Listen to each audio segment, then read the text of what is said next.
Welcome everybody, Gaming Grandpa here with a tutorial series in Football Manager 23 covering the MLS. There's a lot of misinformation, a lot of wrong information dealing with the MLS this year. I know I've read tons of posts, I've watched videos where people are saying it's broken, their save can't be fixed, they got tired of it, had to scrap it, and they're not going to play it again.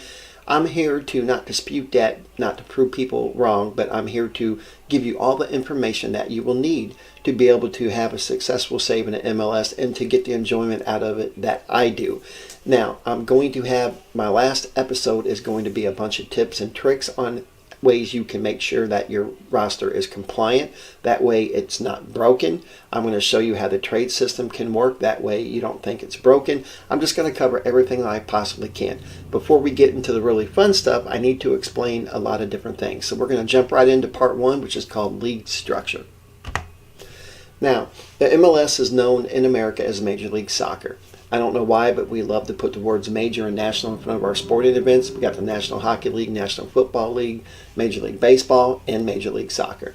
Now, the league owns all the contracts. When a player signs for a team, they're technically signing a contract with the league, and that's called the MLS player rights, and I'll get into that in a couple more episodes.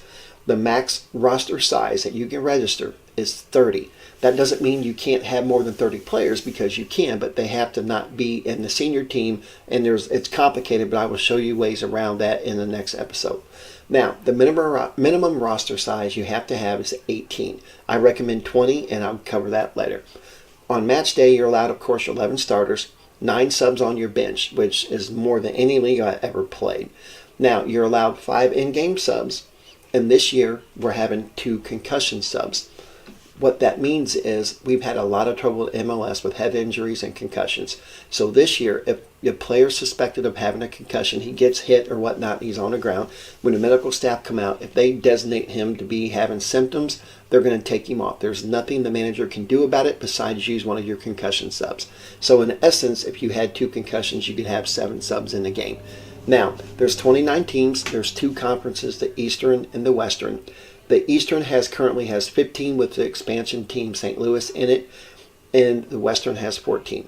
You play 34 games. It doesn't matter what conference you're in. You're going to play each team in your conference twice, and then the remaining games, are spread out with the other conference, where an equal number is home and equal number is away, and it's not necessarily against the same team. It's a random algorithm that the MLS uses to kind of keep it fair, so you can play different teams in the other conference every year.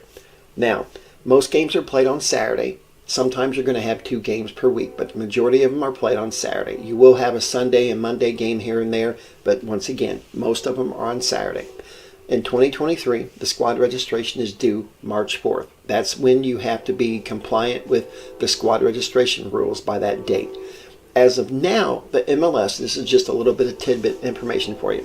As of now, the MLS plans to have 30 expansion teams. Sacramento is currently leading the way, and I don't know when they're coming into the league. I don't know if they're going to get approved. It could be Las Vegas or Phoenix. There's a bunch of other teams, but right now Sacramento is leading the foray into being the 30th expansion team. Now, something that's unique to the MLS in America is the All Star Game. Well, evidently this year, Mexico, and I'll get into that in just a second.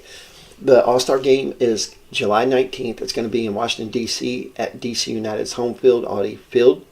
The participants are voted on. Our players for the league are voted on by the fans. It's not always the best player, but it's usually the most popular players, and after all, an All-Star Game, that's what you want, is your favorite popular players, right? The manager of the All-Star Game this year is going to be the winner of last year's MLS Cup. So keep that in mind. In a few years, if you win the MLS Cup, you're going to get to manage the All-Star Game, which is going to be kind of cool.